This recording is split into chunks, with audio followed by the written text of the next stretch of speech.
Manever I say ma PENDREAM TV. PENDREAM TV there, osia dem yopo. You are once again welcome to PENDREAM TV, the only channel that brings you the best and latest updates in politics. If you are new here, please don't forget to subscribe to the channel, hit the notification bell for more updates, like and also share to other members to watch as well. You can equally leave a comment after watching or send us a voice note on our WhatsApp number, which is 0277 128 777. Thank you. I want you to join me listening to what Johnny Hughes has for Bawumia on his reckless comments on the economy. Thank you. This morning, I want to specially thank all of you who make time to watch Johnny's Bite, and also to those who share the content and like and comment on it and, give feedback. Thank you so much indeed. I have two men of God who said something very striking, and I will share with you.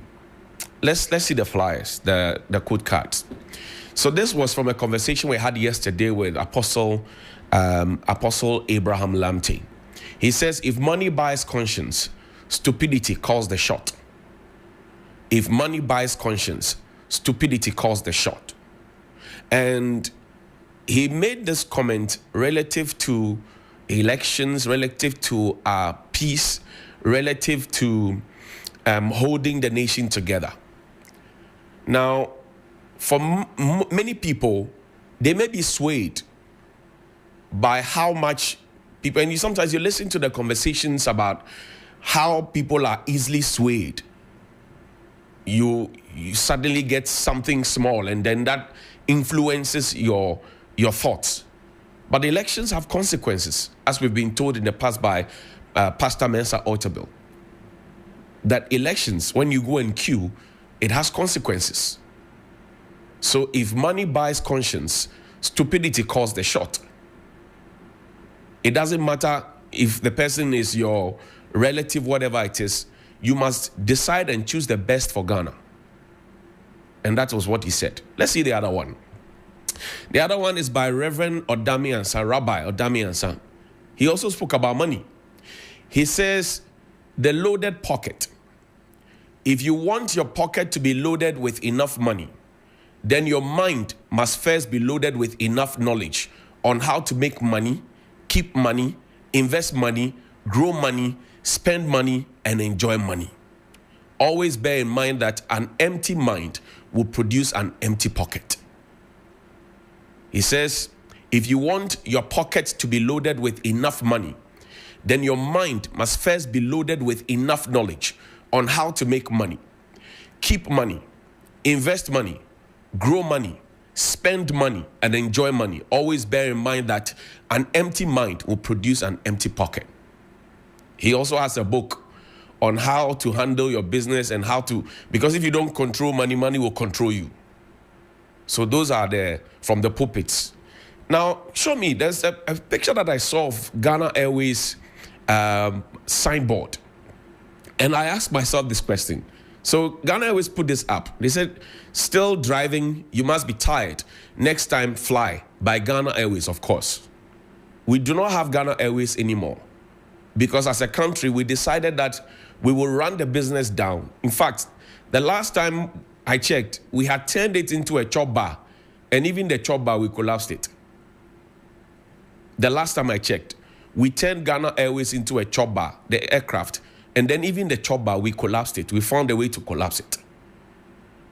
So how do we feel? And I want you to connect with the two issues that I spoke about. It says, if you want, you must first fill your mind with a lot of knowledge, then you can get money. Obviously, we didn't fill our minds as a country with a lot of knowledge.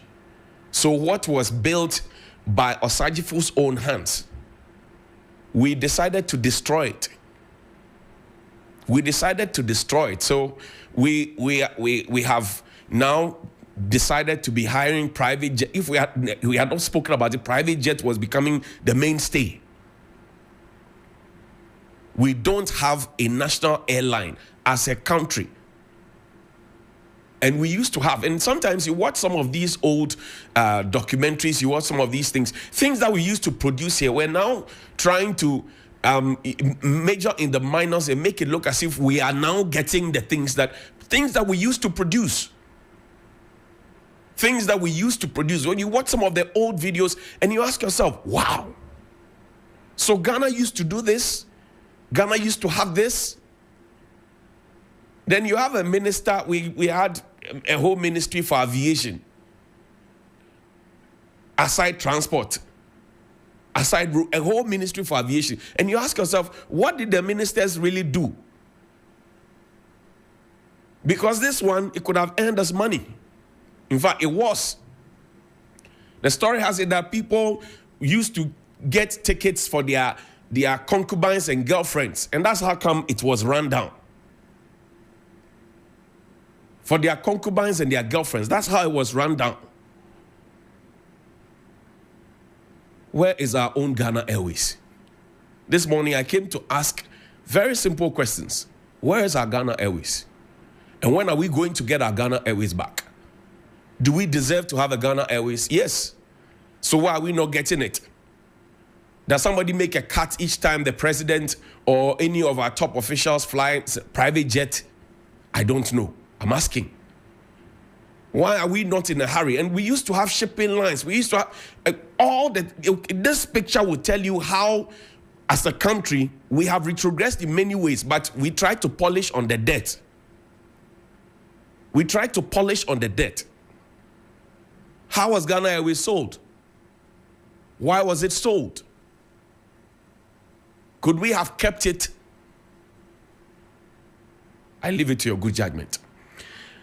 There's a gentleman, a grown man, who worked so hard in the cold, in Abuchi. He brought his money down here.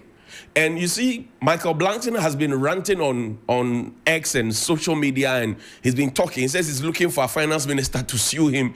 He brought money here. A few months ago, he was praising the government, that the government had done so well. And when the government does something, you say it.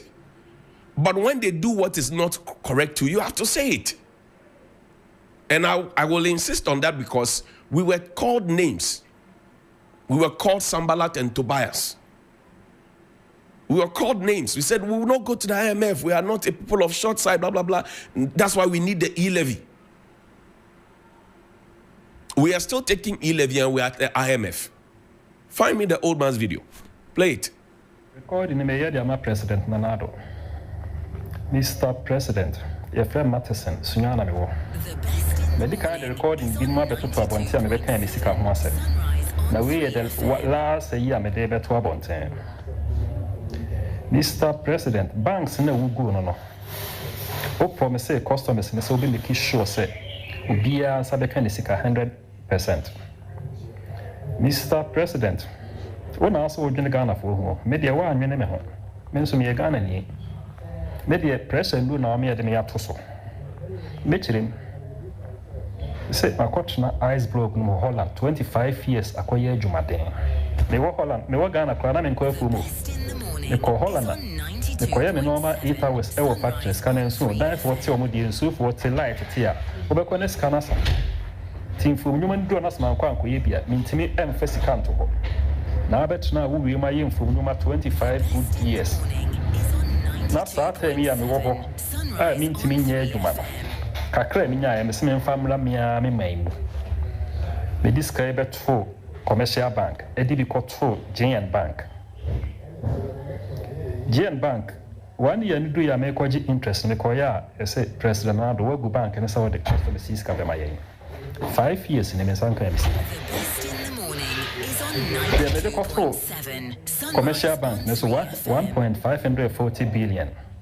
And also time no so ya me kwaji interest nan aja akora kama mabechichim na me bia san kwan de bia hemema ho ne ma ye de me to pressure no so and also me koya as a president na do so kwaje bosia IMF ti ya e sika koto government bond no ma bank ne mfa sika emaye Mr. President bone be na me dia yo aka bosume baako ene enamienu na dia kunwa ebeto ho de meka ache wa ne se nkokrafo ne merafo no mudu musika koto banks na wugu no say Gold Coast Financial and banks na wugu no o share omo boss say we make sure say customers no ubia sabe kan sika 100%. Ebufu seme woman say mimi sika 840 million and they be mami bia 200 million and they be to my account. Come on, come on, mami mu half. Mr. President, the make answer one and Pokrafon and Rafon Kakrano or Macano. The can be a chero and Sanadia Kunano at home. Bedemanuasi. So, this is somebody who has broken his back in Holland for 25 years. He gathered his money having done multiple jobs, including farm work. And he says when he was in Ghana, he didn't go to the farm. But because of the conditions out there, sometimes when the deductions are made for utility, bills, etc., by the time you finish, the money is gone. So he did another layer of work, which was farm job, right? Got money, 25 years, saved all his earnings, and brought it down here. And then he said he put the money in a bank. Then the banks were collapsed. He goes to the bank to go and take his money. And with all the assurance, mind you, the banking sector collapsed. We started off with 9 billion. By the time we finished, we had done over 20 something. And still people do not have their monies. Now, as a result of this, he is now on BP medication. That's how he's surviving. He's on BP medication.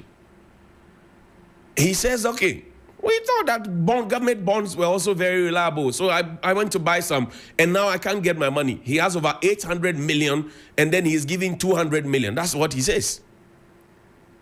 And then he says, the president is not even telling them anything. So the old men and the old women, he said the president needs to come and speak to them. That's a legitimate call. Because if he looks at this 800 million and he looks at the 200 million that has been put in his account, he thinks it's an insult. And when you say, they say, don't say it. And everybody knows that anywhere in the world, when you buy government bonds, it's the safest. So how did we mismanage our situation to the point where now people can't have access to their own monies? How?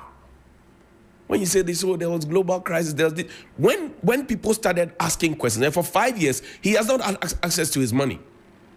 When questions came up and the questions arose and people kept asking the questions, we were told it's COVID, Russia, and Ukraine. That was the refrain. COVID, Russia, and Ukraine. Nobody talks about COVID, Russia, and Ukraine anymore.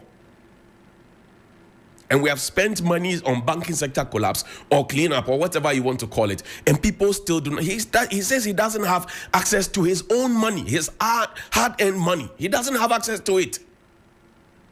He doesn't have access to it, and nobody has told him anything. Nobody has explained to him. Nobody has bothered out of courtesy to even address them and talk to them. And at this age, he is now on BP medication.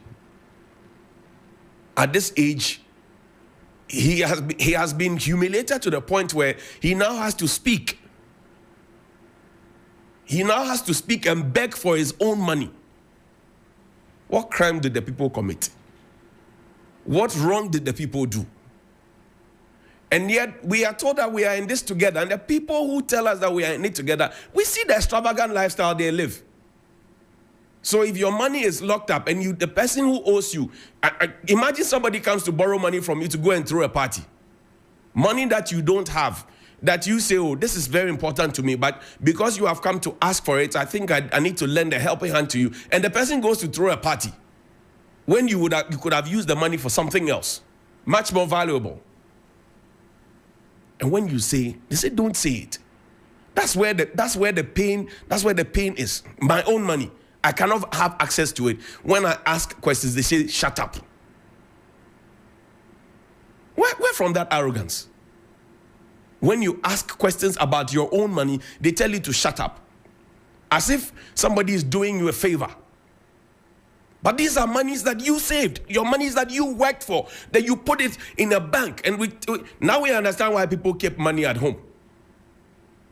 We are all being convinced to go and keep our money in the bank. We tell us, oh, we are building a cashless society. We are doing this, we're doing that. Then when you take your monies to the bank, you cannot have access to your money. And nobody wants to explain anything to you. Why? So now, do we realize what we are doing? We are trying now to encourage people to keep their monies at home. And when people start keeping their, because money is supposed to be in circulation. The money that he put there and left there at the bank, a young person could have gone for a loan to start something meaningful for himself or herself. Now, if people are tempted to keep their monies at home, as was done in the times of old, where people dug holes and kept their money, do you know what we are doing? We are reversing every progress we have made. And then next thing, because now the thieves know that, oh, people will keep their monies at home, then armed robbery cases might go up. Every cause has an effect. It was Newton that said action and reaction are opposite and equal. We know what is right. We won't do it. When you ask the question, you become the target. You will be vilified. Your character will be assassinated. Why? I saw a video of the vice president talking about the 24-hour economy. Listen to our vice president. For one job, you will have 3 shifts and 3 workers. So if you have a school, one teacher will come in the morning, another will come in the evening, and another will come at midnight. Including kindergarten teachers. He also says it is voluntary and will be implemented gradually. Ewurade Nyankopɔn.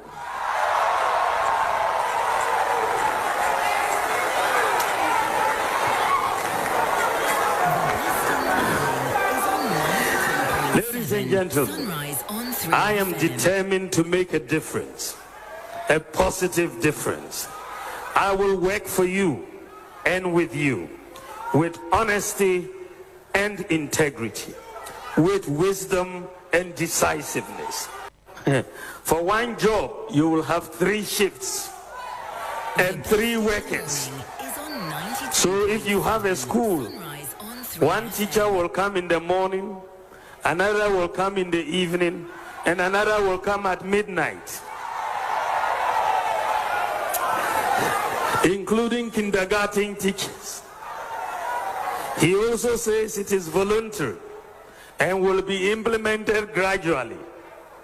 Ewurade Nyankopɔn. You know, yesterday when I saw this video, I had to restrain myself and listen again and again and again. You see this gradualist approach that elements of this government always poo-poo, and you can go back to the secondary schools and go and check. If we had agreed to a gradualist approach to free SHS, all the problems that we have with free SHS might not have happened. If we had agreed to a gradualist approach to free SHS, not just being concerned about the numbers, right? The problems we have now relative to feeding, accommodation, furniture, red, gold, green track, blue track, we would not have had those situations. But we were more concerned about the numbers, to the point where we even invested millions of cedis to buy Pasco for children. And when the children went to, it had to take the president to come now to forgive some children who were using unprintable words on our president. If we had agreed to a gradualist, and the same gradualist approach is what Dr. Bawumia is laughing at. The countries that we go and shamelessly borrow from, because we told ourselves that we will not borrow, we will only have to toll the roads and use the monies to do all the things that we want. We had a minister in this country who woke up even before parliamentary approval and cancelled road tolls. We are still not decided in our minds if we want to bring it back or not. But in 2021, the road tolls was supposed to be, a budget item. It was supposed to be a revenue line for us. The countries that we go and borrow money from. Those whose system runs 24 hours 7. Do they have kindergarten children going to school in the night? Sometimes, let's be measured. The countries that we go and borrow money from. Go cap in, what do you call it, a pound in pound begging. From taxation to production, from Gojisbegan economy to all the things that we said to ourselves that we will not go and borrow. Then later we changed. I said the countries where we go and borrow from, do they have children going to school, kindergarten children going to school at night? We claim that we have created jobs for young people. And yet there are many more unemployed young people walking the streets. People taking advantage of them. Many more young people walking the street. People are taking advantage of them. Last Friday, we spoke with somebody who says he's a security man. And he says for the whole month, he goes to work and he's paid 700 Ghana cedis. The money is not enough. He said it himself. He told us on air, on radio, when we went for the 3FM bus ride. There are people who are paid 350 cedis. There are people who are paid 400. If you find those security people walking around, the private security, ask them how much they are paid. People are taking advantage of others. Some even don't earn the minimum wage. And an opportunity to create more jobs for more people. There's a 2014 baseline survey. Mr. Kandapa knows what I'm talking about, our National Security Minister. It was a national security document. It says there's a youth bulge and the security implications. It's in that document. This government adopted that 2014 baseline survey. It was put in a national security document. I was part of the group of editors that were called for that briefing. Since we got that information, what exactly have we done to make sure that we reduce joblessness or unemployment as a country for our young people, as opposed to keeping retirees at post? What exactly have we done? That's why I brought to you the first thing I said. I said, look, find it for me. Say money, what do you call it? If money buys conscience, stupidity rules. Apostle Abraham Langte, he put it out there. He put it out there. We ought to wake up as a people and stop quoting figures. We told the young people of this country that, we are going to, and this whole galamsey, we said, we're going to have one district, one factory, right? And then we're going to have one village, one dam that will help with irrigation. And then we're going to have one district, one warehouse to store the food, right? So that because there was a correlation when you stop galamsey, people go logging. We said it. We said we're going to do a triangle to create more jobs. If the factories have indeed been built and the factories are functional, why is the unemployment rate still going up if people are getting jobs? Number two, look on your dining table. Which of the breakfast items this morning that you would have, or even for lunch, or even for dinner, is produced here? That was the taxation to production thing. How have we achieved it? Because if we have built the factories, you won't find people trying to get in the wrong side of things.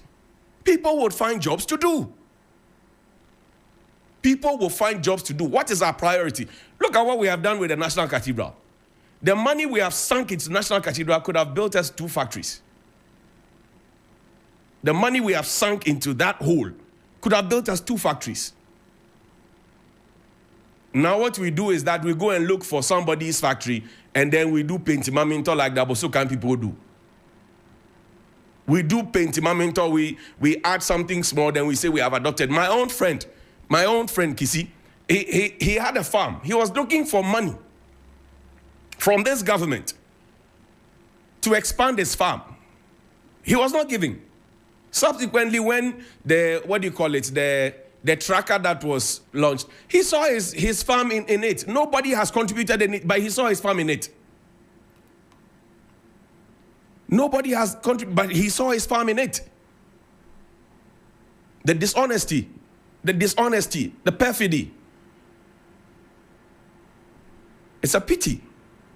And it looks like when you talk about it, it doesn't tickle anybody. Nobody is really concerned about fixing the issues. We will not mind you. We will not mind you. This morning, there's a graduate who is looking for an avenue for a job. He's at home. Somebody was telling me that 2020 batch of nurses, some are still at home. And I said, but nurses are of essential service to the nation. That's why other countries are rushing for our professionals. So in the past, if you're a teacher or a nurse or a doctor, you know clearly that once you are done with school, there's ready employment for you. Today, the situation is different. There's a backlog. Some have been employed, but there's a backlog. And you ask yourself, why are we allowing such an important resource to go waste? And I'm told the nurses, they have to always get a certain pin. They have to be, upgrading and writing plenty things that they explain. They pay money for it. So he's sitting at home. He doesn't have a job. And then we play politics with, if we had even done just 10 of the Agenda 111 hospitals. And that's the wasteful nature that we start everything and block, boom. Then we get stuck in the middle.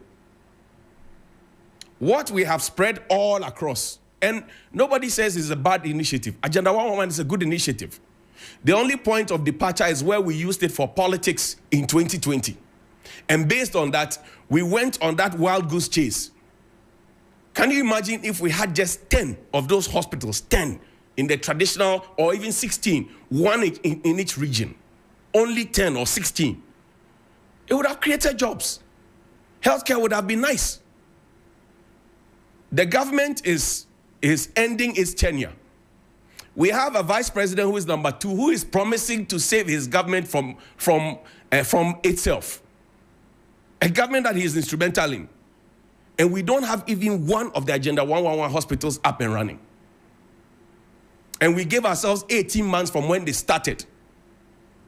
And up until now, we don't have one. A contractor was telling me that now they have been asked to focus on the exterior.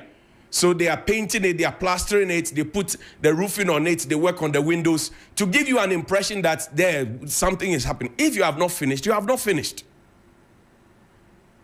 And if the stages that they have gotten to, I'm not a health professional, but if the stages that the hospitals have gotten to by now, we should be, but we are not there. Can't we be honest with ourselves for once? For once, can't we be honest with ourselves? Have a good morning. Thank you for watching. PENDREAM TV really appreciate your time. Please, if you have not yet subscribed as a new member, please do so for us. Hit the notification bell, turn it to all posts so that you'll be the first to receive any notification from us. Thank you. Debi kama mamena PENDREAM TV ase. Na so far so good. Say open online portal e wo Ghana. Nipa share, nipa follow, nipa comment here. To my best of knowledge, without any biases, PENDREAM TV.